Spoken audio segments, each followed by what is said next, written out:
Yo, this is Corey Mack with Mac Show MMA here. I'm back again with another video. We got UFC 327 this week, Saturday in Miami, Florida. Headlined by Yuri Prochazka versus Carlos Oldberg for the vacant light heavyweight championship. Obviously, Pereira vacated some weeks ago. He is moving up to fight for the interim heavyweight championship. So yeah, it's a pretty good card, some pretty good name value on here. I'm just excited to get another card going. So let's just start off with it. If it's some fights that I don't mention, it's because I don't give a fuck and they don't really matter, to be honest with you. But let's keep it moving. Let's keep it pushing. I ain't gonna waste our time. So on the early prelims, you got Kelvin Gastelum and Vicente Luque. Who gives a fuck? None of these dudes really give a fuck. They just fighting for the paycheck at this point. They both way past their prime. Better days are way behind them. Kelvin Gastelum is the favorite. He is the favorite as well, in my opinion. They both 34 years old, but Vicente Luque got way more mileage on him at this point. Kelvin Gastelum 3-2 in his last 5. Vicente Luque 2-3. I could see this fight either Kelvin Gastelum by stoppage, TKO, but more than likely, it'll be a decision. None of these guys really got fight left in them like that, but I feel like Gastelum got a little bit of fire left. I can see a possible TKO for Gastelum, but I'm going to go with the decision for Kelvin Gastelum over Vicente Luque. Moving on, we got Tatiana Suarez versus Lupi Godinez. I got Tatiana Suarez. None really to talk about here. I could really care less about this fight as well. You got number 5 ranked Tatiana Suarez versus number 9 and Lupi. Tatiana Suarez, she's solid. She's a really good grappler. She's a decision machine for the most part, but she can get you out of there with the submissions. I don't think Lupi is going to be able to defend the takedowns. I believe Tatiana Suarez, I believe she will control her for the most part on the ground. She will look for submissions. I could see a submission, but I'm going to go with the decision for Tatiana Suarez in this one. Moving on. All right, next fight on the card, we got Mateusz Gamrot versus Esteban Ribovics, as I like to call him. This is a pretty solid fight. Gamrot, who's ranked number 10, he is 3-2 in his last 5 fights. His last fight was against Charles Oliveira. He was doing very well, but I thought it was too much to move in on short notice to fight a guy that elite still, that's at the top of his game for the most part. He was doing really well, but again, kind of faded a little bit. Charles Oliveira, he got different type of pressure, end up getting a fight to the ground, end up submitting Gamrot. You got Ribovics. He's 4-1 in his last 5. The most recent fight he lost was against Nasrat. That was a split decision loss. Then before that, he lost to a wrestler. I forget his name. He got controlled on the ground pretty good. I think Ribovic's problem is he loses to guys who either A, can go punch for punch with him, who got just as much power, if not more, or guys who got really good wrestling, who got a really good wrestling base, who can keep it on the ground, who can go for submissions, because you got to keep him honest because he likes to strike. With that being said, I think Gamrot takes this one. I think the experience is on his side. I think he's going to get it done. I think Ribovics is going to want to strike. But I think he's going to be hesitant as well because of Gamrot's wrestling. And I think Gamrot, he's one of those guys, he's going to keep trying to wrestle until he gets what he wants. And I don't think Ribovics has the offensive tools to really keep Gamrot off of him and to constantly be able to keep getting back up to his feet. I can see a submission here, but Gamrot is kind of a decision machine. If Ribovics can do well at defending submissions, he'll be fine. But I'm going to go with Gamrot by decision here. Next fight on the card, you got Kevin Holland versus Randy Brown. Man, this is a sleeper fight right here. I like this fight. I like the matchup. Both guys underwhelm you at times, lose to guys, more so Kevin Holland, lose to guys you feel like he shouldn't lose to. Like he lost to fucking Daniel Rodriguez. That was a nasty loss. That was nasty work. Kevin Holland is 2-3 in his last 5 fights. He lost to Mike Malott, by decision, unanimous decision. Before that, lost to Daniel Rodriguez by unanimous decision. Before that, he won against Vicente Luque. I mean, who gives a fuck about that? Vicente Luque, dead man walking at this point. Had a pretty impressive win against Gunnar Nelson by decision. Then before that, he lost to RDR by submission, rear naked choke. So he's just fighting for money, I feel like. Randy Brown, I feel like he gives a fuck a little bit more. Randy Brown lost his last fight by TKO against Gabriel Bonfim. Not a super bad loss. Before that, he starched fucking Nicholas Dobby, knocked him the fuck out. And he's 3-2 in his last 5 fights. I think Randy Brown is going to be a little bit slicker on the feet. I think he has a little bit better, pure boxing. Just stand up, just striking in general. Now, Kevin Holland, I would say he probably has more knockout power. But I'm not picking no fucking Kevin Holland in no fight at this point. Again, he losing to guys he have no business losing to at this fucking point. So I'm going to go Randy Brown. I'm going to go Randy Brown by decision. Man, it's going to be a lot of decisions, in my opinion. But I got Randy Brown by decision. I think he's going to piece Kevin Holland up. Kevin Holland may find a way up out of there and fuck around and get TKO. But I'm going to say Randy Brown by decision. I think he's going to piece him up. And I think he's just going to be better overall on the feet. I think Kevin Holland not going to be able to take him down. He's not going to be able to use those submissions, none of that. And I got Randy Brown by a unanimous decision. Moving on, you got Patricio Pitbull versus Aaron Pico. Man, this fight should be on the main card. It's a fucking shame that they got some fucking Cub Swanson and Nate Landor on the fucking main card to open it up instead of Patricio Pitbull and Aaron Pico. Patricio Pitbull and Aaron Pico are way better fucking fight. Shit, Kevin Holland and Randy Brown a better fight than that shit. Like, what the fuck is UFC doing with this fucking card order? Man, but anywho, you got Patricio Pitbull versus Aaron Pico. Listen, I like both these guys for the most part. Patricio Pitbull, he a dog, but man, he old as shit at this point. His best days is way behind him. He's 38 years old. He is the underdog in this fight, as he should be, versus you got Aaron Pico, who's only 29. He's 13-5. But fun fact, out of those 13 wins, Aaron Pico has finished 11 out of the 13 times. So he's a finisher. This dude normally gets people up out of there, bro. Like Aaron Pico, the real deal. And he was winning his last fight against Lerone Murphy, man. But Lerone Murphy, he's a veteran. He's very savvy, very technical, and he's experienced inside the UFC. And a lot of these UFC guys, you just can't pressure like you used to do them guys in them other organizations. Aaron Pico was winning that fight against Lerone Murphy. He was doing well, but he found out the hard way and got, it was a spinning back elbow. It got caught and got slumped. Like, he got knocked the fuck out brutally. But with that being said, Aaron Pico is a finisher. He is a fighter. He is a dog. He is younger. I was thinking about a decision, but I think Aaron Pico is going to finish Pitbull here. I know Pitbull a dog. Pitbull 2-3 in his last 5 fights. Again, he's 38 fucking years old. Got a lot of mileage on his body. Then you got Aaron Pico coming in. He's 3-2 in his last fights. One was a shoulder injury, if I'm not mistaken. So not even a real loss in my opinion. He did get injured, but it is part of the record. So he is 3-2. I got Aaron Pico by TKO. I got Aaron Pico by TKO in the second round. Aaron Pico got nasty body shots. He got really good solid boxing. He can wrestle you. He can go for submissions. He got a really consistent game. He's dangerous from whatever. He's dangerous on the ground. He's dangerous on the feet. He's just a finisher. He always looking to finish you, and that's what I respect about his fighting style. So I'm going to go with Aaron Pico by TKO in the second round against Patricio Pitbull. Moving on, you got the opener, man. You got the opener of the main card. Look at this bullshit. You got Cub Swanson versus Nate Landwehr. Nate Landwehr is a slight favorite over Cub Swanson. He kind of comes out guns blazing. Cub Swanson got kind of like this cool style to him that's kind of laid back. Don't really press the action. Just your basic stand-up fighter. Don't do too much. He'll do just enough just to get the job done. Not exciting whatsoever. Landwehr is exciting. Landwehr will go for it. Landwehr will try to get you out of there as long as he think he got a chance. But both of these dudes way past their prime. You got 42 years old for Cub Swanson, 37 for Landwehr.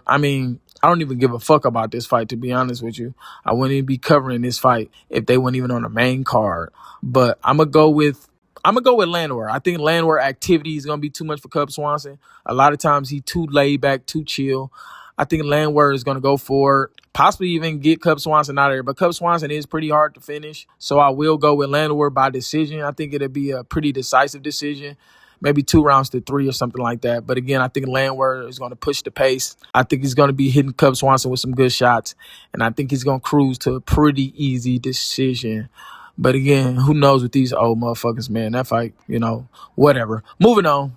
Next fight on the card, you got Dominic Reyes versus Johnny Walker. Battle of the chins. Who chin can last the longest? Dominic Reyes is the favorite at -120. Johnny Walker, he's a +100, slight underdog. Dominic Reyes ranked number 6, while Johnny Walker ranked number 11. Dominic Reyes, 36 years old versus Johnny Walker, 34 years old. Now, Johnny Walker surprised the shit out of me his last fight. He went to enemy territory, went to China, and beat the fuck out of Ming Yang Zhang. He was a huge underdog. Just beat the shit out of him. Now, I know the fight before that, he got chinned by Volkan Ozdemir, who's a former title challenger. Then before that, he lost to Magomed Ankalaev because they had to run it back because the fight before that was a no contest because of an illegal knee. Then before that, he got a unanimous decision against Anthony Smith. But I think Johnny Walker may be on the up and up after that win. That was an impressive win. Anything that's more impressive than anything Dominic Reyes has done. Dominic Reyes' last fight, he got chinned by Carlos Oberg. Now, before that, he was on a 3-fight win streak. I mean, he beat Dustin Jacoby by TKO. Then he beat Anthony Smith by TKO. That shit wasn't hard to do. He did beat Nikita Krylov. That was his most solid recent win. Then before that 3-fight win streak, he lost against Ryan Spann by TKO. I'm going to go with the underdog here. I'm going with Johnny Walker, okay? I think Johnny Walker is riding huge momentum right now with that win against Miyang Zhang. That was a dope-ass performance by him. I think he got more left in the tank. I think he's more athletic at this point in their careers. I think his striking is more versatile at this point. I think Dominic Reyes, I think his best years is far, far behind him. And both their chins are the same. I mean, like both of these guys could be knocked out on any given night. So either one of these guys can chin the other one for sure. I think I trust in Johnny Walker's ability a little bit more at this point in their careers. And after that win against Miyang Zhang, which was highly impressive to me, that shows you the level that Johnny Walker can go to. At any given night, this dude can look world class. He can look elite and really just show that a guy don't belong in the octagon with him. Whereas Reyes just not what he used to be. He's not athletic anymore. Still has some power. It's like heavyweight. But I think, again, his best days are behind him. And I'm going to ride the momentum wave of Johnny Walker going into this fight. And I'm going to pick him to win this fight by KO in the first round. I got the underdog, Johnny Walker, at plus 100. I got him for the KO in the first round. Next fight on the card, moving on up, you got Curtis Blaydes versus Josh Hokett. Man, do Josh Hokett talk a lot. He tried to be entertaining. I respect it. But he ain't done enough to me for him to talk as much as he be talking. You got number 6 Curtis Blaydes, and you got Josh Hokett, who's not even ranked yet. He's 8-0. All 8 wins have been finishes, I believe. He ain't fought nobody, though. And the UFC is throwing him in the deep end here. The heavyweight division is so bad. They looking and itching for their next potential guy to kind of prop up in the ranks. The problem with this is Josh Hokett, 6'1", 73.5 wingspan against Curtis Blaydes, who's 6'4", 80-inch wingspan. And I think the problem is when I watch a lot of Josh Hokett fights, a lot of it is wrestling based. He shoots a lot. Curtis Blaydes is a wrestler. Who's bigger? Who is stronger? Who has knockout power? Who is one of the very few skilled heavyweights? Now, the problem I got is, well, Josh Hokett could have fought a lot of guys and made a name off of them. That could have been a better fight possibly for him. This is one of the very few fights where I'm like, I don't know. UFC basically telling him, motherfucker, sink or swim. Shit. You either it or you ain't. Because Curtis Blaydes, if you ain't beating Curtis Blaydes, you ain't going nowhere near the title. Because Curtis Blaydes is kind of like a gatekeeper. And that's no disrespect to him. Because he's actually, like I said, one of the very few skilled heavyweights out there. Well-rounded as well. Now, the only thing that's on Josh Hokett's side is his age. Curtis Blaydes is 35 years old. Hokett is only 28. That's a 7-year difference. So he got that on his side. The youth is on his side. But skill-wise, and history tells me that Curtis Blaydes is going to win this fight. You got Curtis Blaydes, who is favored to win this fight at minus 145, and Josh Hokett is at plus 120. And I think that's correct. I think Curtis Blaydes is going to outclass Hokett. I think Hokett, again, he has a wrestling base style to him. He loved to get the fight to the ground. You're not getting the fight to the ground against Curtis Blaydes like that. Curtis Blaydes is the better wrestler. His only hope is maybe Curtis Blaydes fades in the later rounds, maybe. Because Curtis Blaydes' gas tank can look a little down if you put enough pressure on him. But I don't know if I don't know if he has enough in his tool bag to pressure Curtis Blaydes and make him sweat to the point where he's gassing out.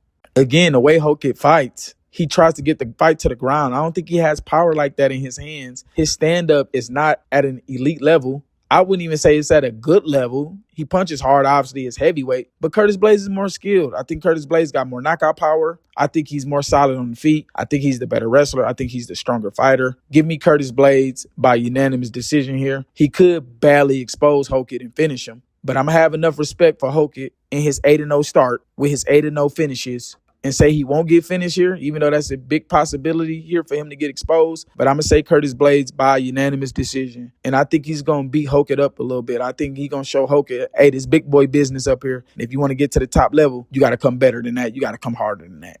So we moving on. Next fight on the card, you got the co-main event. You got Mirzakhanov versus Paulo Costa. Mirzakhanov, who is the slight favorite at -190, Paulo Costa plus 150.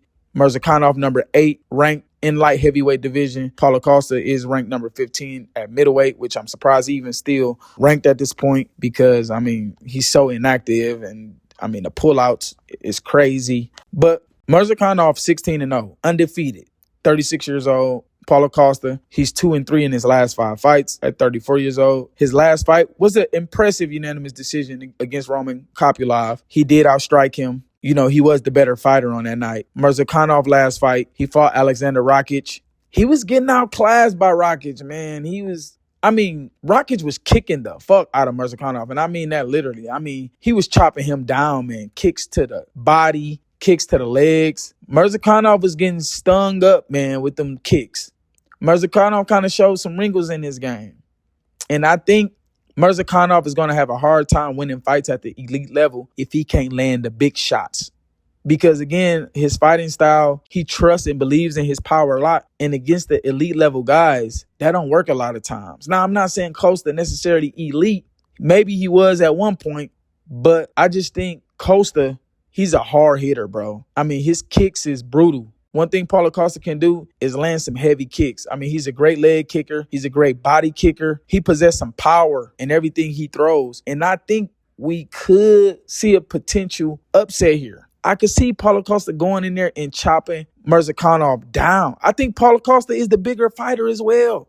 You got Mirzakhanov 5'10", 71.5 reach, but then you got Paulo Costa at 6'1" with a 72-inch reach. Paulo Costa can get it done here, guys. I'm telling you. Paulo Costa can shock some shit. He could fuck Mirzakhanov up. I think he could even potentially finish him. I do.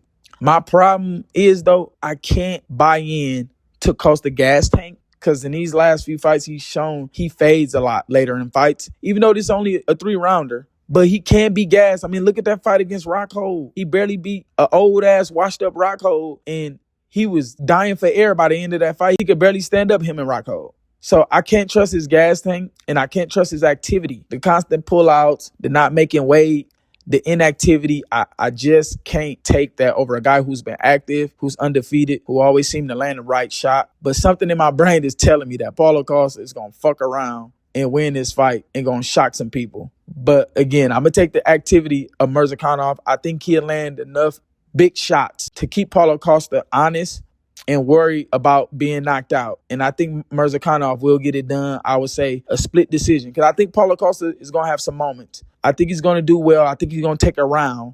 But I got Mirzakhanov winning overall. I think he's going to keep the pressure on Paulo Costa. I think he's going to make him work. I think he's going to try to tire him out. I think he's going to land some big shots. But I just don't think he's going to finish him. And I'll take Mirzakhanov by unanimous decision over Paulo Costa.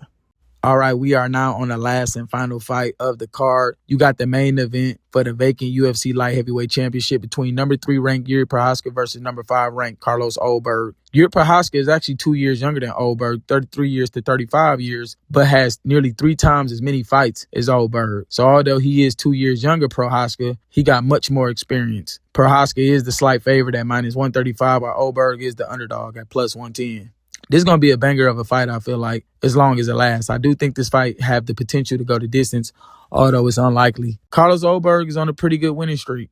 My only criticism of his winning streak is he ain't necessarily fought the best competition, if I'm being honest. He hasn't fought nearly the competition as Yuri Prochazka. Yuri Prochazka is pretty much taking out the best guys in the division outside of Alex Pereira. Carlos Oberg is on a 9-fight winning streak since losing to Kennedy Nezachukwa, I believe his name is, at UFC 259 all the way back in March of 2021. I'm going to go back to that fight. I'm going to go back to that fight against Kennedy and Oberg because that type of fight and that type of result may play a factor. But nonetheless, you got Oberg on a 9-fight winning streak. The only ones on this winning streak that he's got that's notable that's known as elite, or at least once was elite, is Volkan Ozdemir and Jan Blachowicz. And the Jan Blachowicz win was nothing special. It was nothing spectacular. He barely beat Jan Blachowicz. It kind of honestly could have went either way, to be honest with you. You would think he would have put a stamp on it, being a younger fighter. It was kind of lackluster, but all in all, again, it was part of his 9-fight win streak. Other than that, he's fought Alonzo Menifield, who's nowhere near elite. He KO'd him with punches. Dominic Reyes, obviously, the wind can blow the wrong way. He'll get knocked the fuck out. So these are okay wins, but he has yet to have an elite win. His best win on his resume is Jan Blachowicz. And again, Jan Blachowicz is older now. Best days is behind him. And it was only a decision that was kind of debatable, if I'm being honest. Now, you got Yuri Prochazka. Obviously, again, he's only lost to Alex Pereira. Everybody else in the light heavyweight division, he's beaten. He's beaten Khalil Roundtree, KO'd him. Jamal Hill, TKO him. Alexander Rakic, TKO him. Glover Teixeira, that was one of the best fights of all time that I've seen. Got a submission with about 30 seconds left in the 5th round. Dominic Reyes, KO. Volkan Ozdemir, KO. So this dude been KOing shit. This dude finishes his fights. Yuri Prochazka don't come to fuck around. Besides Alex Pereira, this guy is undefeated in the UFC. Nobody has beaten him. And if I'm being honest, I ain't picking nobody to beat Yuri Prochazka unless your name is Alex Pereira, because Alex Pereira is the only one who has elite enough kickboxing with the power to go along with it that's able to beat Yuri Prochazka. Everybody else falls to Yuri Prochazka. Everybody else get overwhelmed at some point by Yuri Prochazka during the fight. And not to mention, he got amazing cardio. Now, Carlos Oberg, he is a threat. I like Carlos Oberg because he is calm, he's cool, he's collected, very hard to get rattled. But one thing about his fighting style is I don't think he has the style that goes for finishes. I don't think he tries to necessarily put his stamp on it when he does fight guys. I think he's perfectly okay with cruising to a victory if he can. The problem is Yuri Prochazka ain't going to let him cruise to shit. Not to mention Carlos Oberg, he's also not the most powerful either. He don't necessarily hit the hardest. He is precise. He does aim. He does fire. He has pretty good technical kickboxing. He keeps stuff at range, pretty good. But I do feel like if you could put pressure on him, if you could push the pace against him, I do think he has the ability to be gassed, run out of ideas, and just kind of hope for the best. Now I'm going to go back to that fight against Kennedy back in March of 2021, back at UFC 259, I believe it was. Listen, Kennedy was getting beat up by Oberg. Oberg was beating him up. Oberg was doing his thing, but Kennedy weathered the storm, started putting pressure on Oberg, started landing shots, overwhelmed Oberg, and ended up knocking him the fuck out. And that's exactly how I can see this Yuri Prochazka fight going. I can see it going just like that. I think Carlos Oberg, he has the ability to get it done. He has the ability to be poised and keep the fight at his range. But again, the competition he's fought to get to this point, I don't think it's going to help him here. It helped him get here, but it's not going to help him in the moment against Yuri Prochazka. I think Yuri Prochazka, although he's technical, he's very erratic, he's very versatile, he's very hard to read. And I think there's nobody like him in the light heavyweight division. And Carlos Oberg haven't even fought the who's who of the division. He's been kind of handed matchups he was supposed to win. Everybody he's fought on his 9-fight win streak, he was supposed to beat. And again, I don't dislike Carlos Oberg. I love City Kickboxing. I love those guys over there. I love their coaches. They got some great fighters over there. They getting taught the game the right way. But I just think this is a bad matchup for him. I think Yuri Prochazka is going to get it done. I think Carlos Oberg is going to have his moment. I will think he may take a round, maybe even 2. I think he's going to start off very well as he always does. But I think Yuri is going to overwhelm him. I think it won't take long to overwhelm him. I think Carlos Oberg is going to run out of ideas. Carlos Oberg is going to be forced to be in a firefight. And I think eventually Yuri Prochazka is going to find a button to shut Carlos Oberg the fuck off. And I think Carlos Oberg going to get knocked the fuck out. I think he's going to get finished here. That's my prediction. And again, I like both these guys. Carlos Oberg has a good fighting style. He is calm there. He is technical. But sometimes being technical don't always work against guys like Yuri Prochazka, especially the fact that he has an unlimited gas tank. He can finish you from the 1st round to the 5th round. So I got Yuri Prochazka. I'm going to say 3rd round TKO for Yuri Prochazka over Carlos Oberg. So those are my predictions for UFC 327. I'm excited about this card. Happy to have another numbered event. Please let me know what y'all think in the comments, man. Y'all opinions matters as well, not just mine. So definitely let me know what you think. If you like this video or like any of my other videos, please subscribe. I'm always going to be definitely been dropping bangers after bangers. Subscribe so you can stay tuned and stay up to date with the next videos. We definitely going to do a review of UFC 327. Again, I'm excited about it. So just stay tuned and be on the lookout for more videos coming real soon. This is Corey Mack with Mack Show MMA. I'll talk to y'all soon. Peace.